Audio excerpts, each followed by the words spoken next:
Pembacaan firman Tuhan Perjanjian Baru hari ini, yaitu dalam Lukas 14 ayat 1-24. Lagi penyembuhan pada hari Sabat. Pada suatu hari Sabat Yesus datang ke rumah salah seorang pemimpin dari orang-orang Farisi untuk makan di situ. Semua yang hadir mengamat-amati dia dengan saksama. Tiba-tiba datanglah seorang yang sakit busung air berdiri di hadapannya. Lalu Yesus berkata kepada ahli-ahli Taurat dan orang-orang Farisi itu, katanya, diperbolehkankah menyembuhkan orang pada hari Sabat atau tidak? Mereka itu diam semuanya. Lalu ia memegang tangan orang sakit itu dan menyembuhkannya dan menyuruhnya pergi. Kemudian ia berkata kepada mereka, siapakah di antara kamu yang tidak segera menarik keluar anaknya atau lembunya kalau terperosok ke dalam sebuah sumur, meskipun pada hari Sabat? Mereka tidak sanggup membantahnya. Tempat yang paling utama dan yang paling rendah. Karena Yesus melihat bahwa tamu-tamu berusaha menduduki tempat-tempat kehormatan, ia mengatakan perumpamaan ini kepada mereka. Kalau seorang mengundang engkau ke pesta perkawinan, janganlah duduk di tempat kehormatan, sebab mungkin orang itu telah mengundang seorang yang lebih terhormat daripadamu. Supaya orang itu, yang mengundang engkau dan dia, jangan datang dan berkata kepadamu, berilah tempat ini kepada orang itu. Lalu engkau dengan malu harus pergi duduk di tempat yang paling rendah. Tetapi, apabila engkau diundang, pergilah duduk di tempat yang paling rendah. Mungkin tuan rumah akan datang dan berkata kepadamu, sahabat, silakan duduk di depan. Dan dengan demikian engkau akan menerima hormat di depan mata semua tamu yang lain. Sebab barang siapa meninggikan diri, ia akan direndahkan dan barang siapa merendahkan diri, ia akan ditinggikan. Siapa yang harus diundang? Dan Yesus berkata juga kepada orang yang mengundang dia, apabila engkau mengadakan perjamuan siang atau perjamuan malam, janganlah engkau mengundang sahabat-sahabatmu atau saudara-saudaramu atau kaum keluargamu atau tetangga-tetanggamu yang kaya, karena mereka akan membalasnya dengan mengundang engkau pula dan dengan demikian engkau mendapat balasnya. Tetapi apabila engkau mengadakan perjamuan, undanglah orang-orang miskin, orang-orang cacat, orang-orang lumpuh dan orang-orang buta. Dan engkau akan berbahagia, karena mereka tidak mempunyai apa-apa untuk membalasnya kepadamu.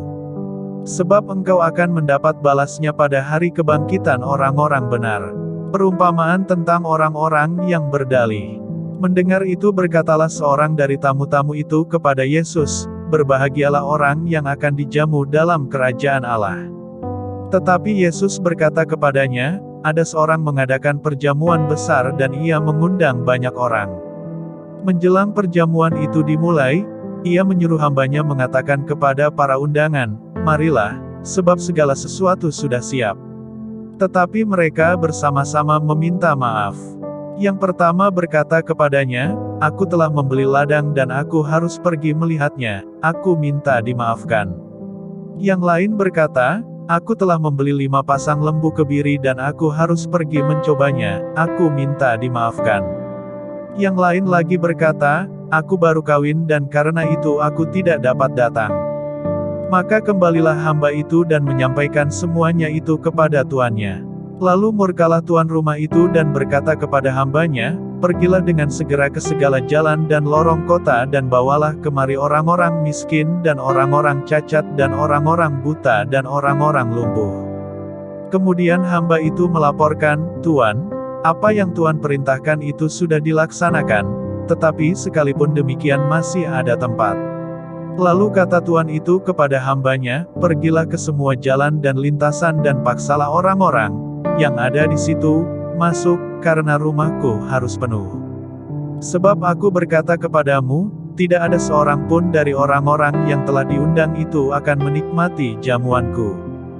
Demikianlah pembacaan firman Tuhan Perjanjian Baru hari ini. Pembacaan firman Tuhan Perjanjian Lama hari ini, yaitu dalam 1 Samuel pasal 13 dan 14. 1 Samuel 13 ayat 1-23. Ketidaktaatan Saul waktu orang Filistin datang menyerang. Saul berumur sekian tahun ketika ia menjadi raja, 2 tahun ia memerintah atas Israel. Saul memilih 3.000 orang dari antara orang Israel, 2.000 orang ada bersama-sama dengan Saul di Michmas dan di pegunungan Betel, sedang 1.000 orang ada bersama-sama dengan Yonatan di Gibea Benyamin, tetapi selebihnya dari rakyat itu disuruhnya pulang, masing-masing ke kemahnya. Yonatan memukul kalah pasukan pendudukan orang Filistin yang ada di Geba, dan hal itu terdengar oleh orang Filistin. Karena itu Saul menyuruh meniup sangkakala di seluruh negeri, sebab pikirnya, biarlah orang Ibrani mendengarnya. Demikianlah seluruh orang Israel mendengar kabar, bahwa Saul telah memukul kalah pasukan pendudukan orang Filistin dan dengan demikian orang Israel dibenci oleh orang Filistin. Kemudian dikerahkanlah rakyat itu untuk mengikuti Saul ke Gilgal. Adapun orang Filistin telah berkumpul untuk berperang melawan orang Israel. Dengan 3.000 kereta, 6.000 orang pasukan berkuda dan pasukan berjalan kaki sebanyak pasir di tepi laut mereka bergerak maju dan berkemah di Michmas, di sebelah timur Bet Awen. Ketika dilihat orang-orang Israel, bahwa mereka terjepit, sebab rakyat memang terdesak, maka larilah rakyat bersembunyi di gua, keluk batu, bukit batu, liang batu dan perigi. Malah ada orang Ibrani yang menyeberangi arungan sungai Yordan menuju tanah Gad dan Gilead, sedang Saul masih di Gilgal dan seluruh rakyat mengikutinya dengan gemetar. Ia menunggu 7 hari lamanya sampai waktu yang ditentukan Samuel. Tetapi ketika Samuel tidak datang ke Gilgal, mulailah rakyat itu berserak-serak meninggalkan dia. Sebab itu Saul berkata, "Bawalah kepadaku korban bakaran dan korban keselamatan itu." Lalu ia mempersembahkan korban bakaran. Baru saja ia habis mempersembahkan korban bakaran, maka tampaklah Samuel datang. Saul pergi menyongsongnya untuk memberi salam kepadanya. Tetapi kata Samuel, "Apa yang telah kau perbuat?" Jawab Saul, "Karena aku melihat rakyat itu berserak-serak meninggalkan aku dan engkau tidak datang pada waktu yang telah ditentukan, padahal orang Filistin telah berkumpul di Michmas. Maka pikirku, sebentar lagi orang Filistin akan menyerang aku di Gilgal, padahal aku belum memohonkan belas kasihan Tuhan, sebab itu aku memberanikan diri, lalu mempersembahkan korban bakaran." Kata Samuel kepada Saul, "Perbuatanmu itu bodoh. Engkau tidak mengikuti perintah Tuhan, Allahmu, yang diperintahkannya kepadamu, sebab sedianya Tuhan mengokohkan kerajaanmu atas orang Israel untuk selama-lamanya. Tetapi sekarang kerajaanmu tidak akan tetap. Tuhan telah memilih seorang yang berkenan di hatinya dan Tuhan telah menunjuk dia menjadi raja atas umatnya, karena engkau tidak mengikuti apa yang diperintahkan Tuhan kepadamu." Kemudian berangkatlah Samuel dan pergi dari Gilgal ke Gibea Benyamin. Tetapi Saul memeriksa barisan rakyat yang ada bersama-sama dengan dia itu, kira-kira 600 orang banyaknya. Saul dan Yonatan, anaknya, dan rakyat yang ada bersama-sama dengan mereka, tinggal di Geba Benyamin, sedang orang Filistin berkemah di Michmas. Maka keluarlah orang-orang penjara dari perkemahan orang Filistin dalam 3 gerombolan, gerombolan yang satu mengambil jalan ke Ofra, ke daerah Shual. Gerombolan yang kedua mengambil jalan ke Bet Horon, dan gerombolan yang satu lagi mengambil jalan ke perbatasan yang menghadap ke lembah Zeboim arah ke padang gurun. Seorang tukang besi tidak terdapat di seluruh negeri Israel, sebab orang Filistin berkata, "Jangan-jangan orang Ibrani membuat pedang atau tombak." Jadi semua orang Israel harus pergi kepada orang Filistin untuk mengasah mata bajaknya, beliungnya, kapaknya atau aritnya masing-masing. Adapun bayarannya ialah 2/3 shikal untuk mata bajak dan beliung, dan 1/3 shikal untuk mengasah kapak dan untuk memasang kusa. Sehingga pada hari pertempuran itu sebilah pedang atau lembing pun tidak terdapat pada seluruh rakyat yang ada bersama Saul dan Yonatan. Tetapi Saul dan Yonatan, anaknya itu, masih mempunyainya. Kepahlawanan Yonatan. Dan suatu pasukan pengawal orang Filistin telah keluar ke pelintasan gunung di Michmas. 1 Samuel 14 ayat 1-52. Pada suatu hari Yonatan bin Saul berkata kepada bujang pembawa senjatanya, "Mari kita menyeberang ke dekat pasukan pengawal orang Filistin yang di sebelah sana." Tetapi tidak diberitahukannya hal itu kepada ayahnya. Adapun Saul duduk di ujung Gibea di bawah pohon delima yang di Migron. Dan rakyat yang ada bersama-sama dengan dia itu, kira-kira 600 orang banyaknya. Ahia, anak Ahitub, saudara Ikabod, anak Pinehas, anak Eli, imam Tuhan di Silo, dialah yang memakai baju efod pada waktu itu. Tetapi rakyat tidak tahu tentang perginya Yonatan itu. Di antara pelintasan-pelintasan bukit, yang dicoba Yonatan menyeberanginya ke arah pasukan pengawal orang Filistin, ada ujung bukit batu di sebelah sini dan ada ujung bukit batu di sebelah sana, yang satu bernama Bozez, yang lain bernama Sene. Ujung yang satu berdiri di sebelah utara di tentangan Mihmas, yang lain di sebelah selatan di tentangan Geba. Berkatalah Yonatan kepada bujang pembawa senjatanya itu, "Mari kita menyeberang ke dekat pasukan pengawal orang-orang yang tidak bersunat ini. Mungkin Tuhan akan bertindak untuk kita, sebab bagi Tuhan tidak sukar untuk menolong, baik dengan banyak orang maupun dengan sedikit orang." Lalu jawab pembawa senjatanya itu kepadanya, "Lakukanlah niat hatimu itu, sungguh, aku sepakat." Kata Yonatan, "Perhatikan, kita menyeberang ke dekat orang-orang itu dan memperlihatkan diri kepada mereka. Apabila kata mereka kepada kita begini, 'Berhentilah, sampai kami datang padamu,' maka kita tinggal berdiri di tempat kita dan tidak naik mendapatkan mereka. Tetapi apabila kata mereka begini, 'Naiklah kemari,' maka kita akan naik, sebab kalau demikian Tuhan telah menyerahkan mereka ke dalam tangan kita.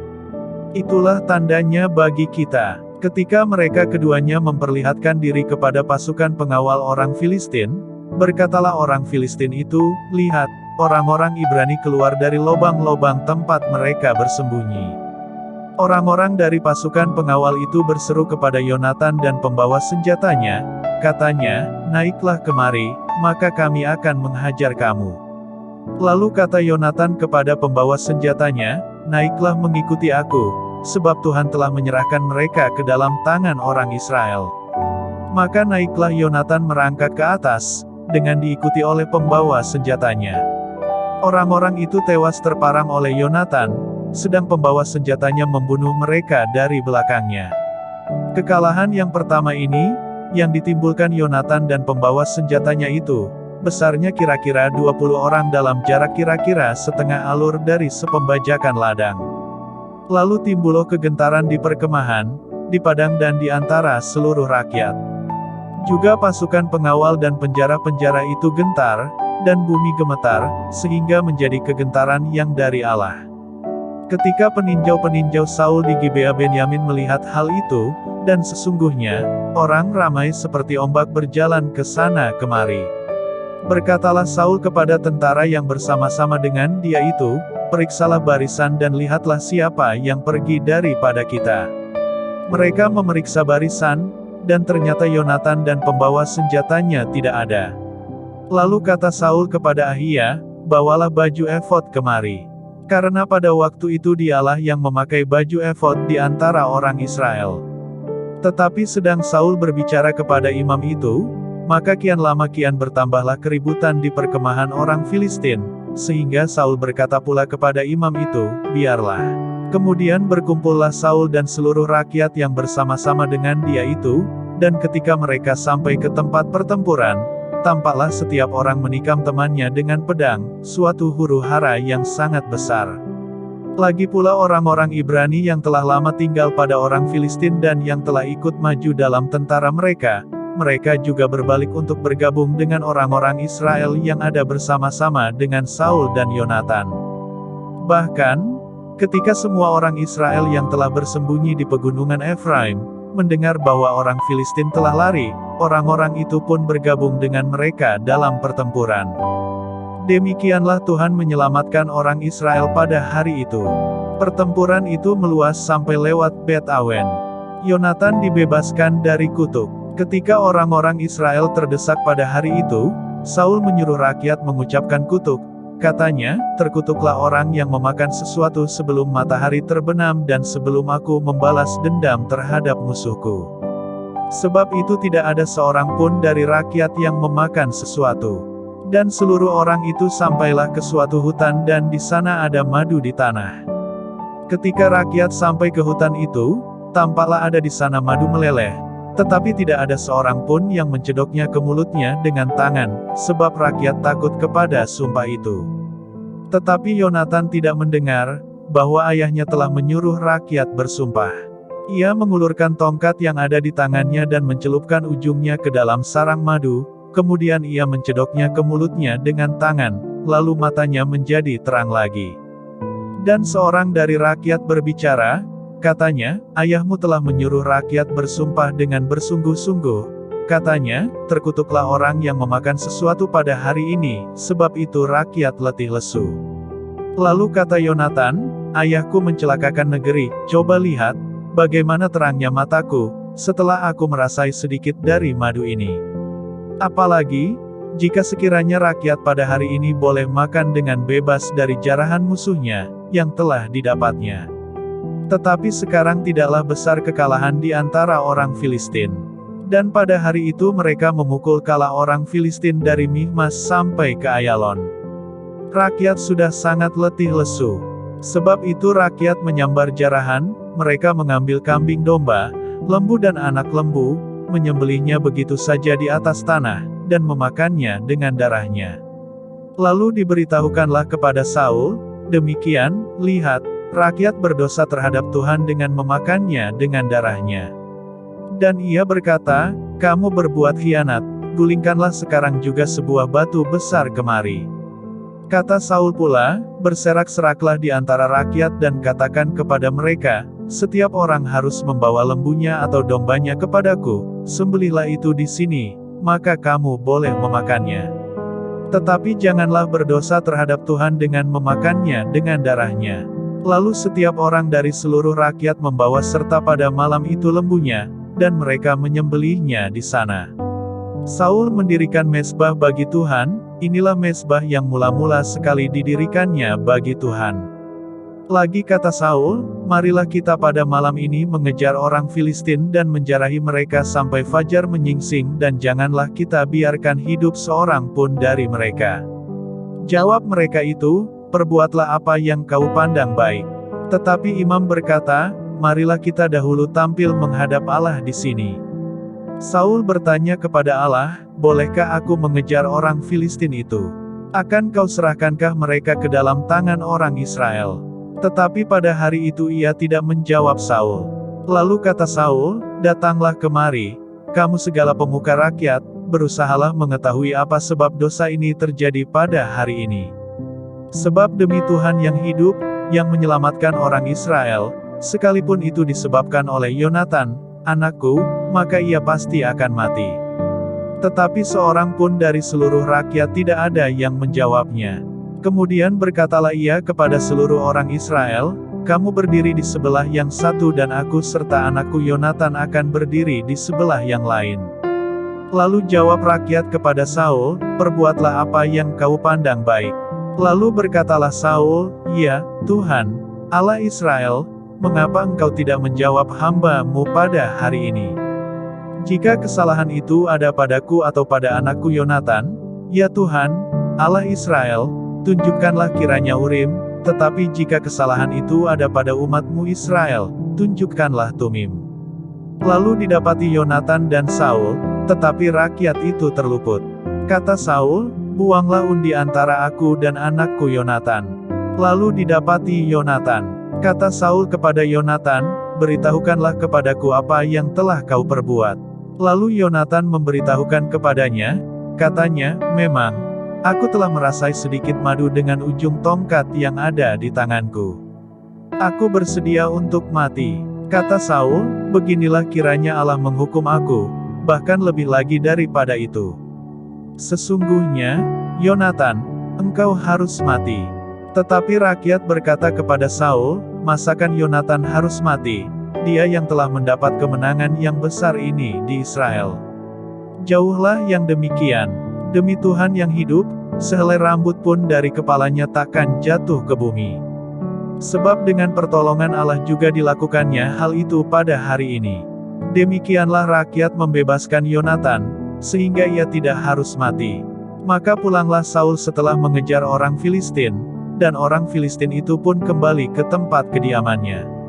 Catatan tentang musuh-musuh dan keluarga Saul. Setelah Saul mendapat jabatan raja atas Israel, maka berperanglah ia ke segala penjuru melawan segala musuhnya, melawan Moab, Bani Amon, Edom, raja-raja negeri Zoba dan orang Filistin. Dan kemanapun ia pergi, ia selalu mendapat kemenangan. Ia melakukan perbuatan-perbuatan yang gagah perkasa, memukul kala orang Amalek, dan melepaskan Israel dari tangan orang-orang yang merampasi mereka. Anak-anak lelaki Saul ialah Yonatan, Yiswi dan Malkisua. Nama kedua anaknya yang perempuan, yang tertua bernama Merab, yang termuda bernama Mihal. Istri Saul bernama Ahinoam, anak Ahimaas. Panglima tentaranya bernama Abner, anak Ner, paman Saul. Kish, ayah Saul, dan Ner, ayah Abner, adalah anak-anak Abil. Hebat peperangan melawan orang Filistin selama zaman Saul. Dan semua pahlawan dan orang gagah perkasa, yang dilihat Saul, dikumpulkannya kepadanya. Demikianlah pembacaan firman Tuhan hari ini. Tuhan Yesus memberkati.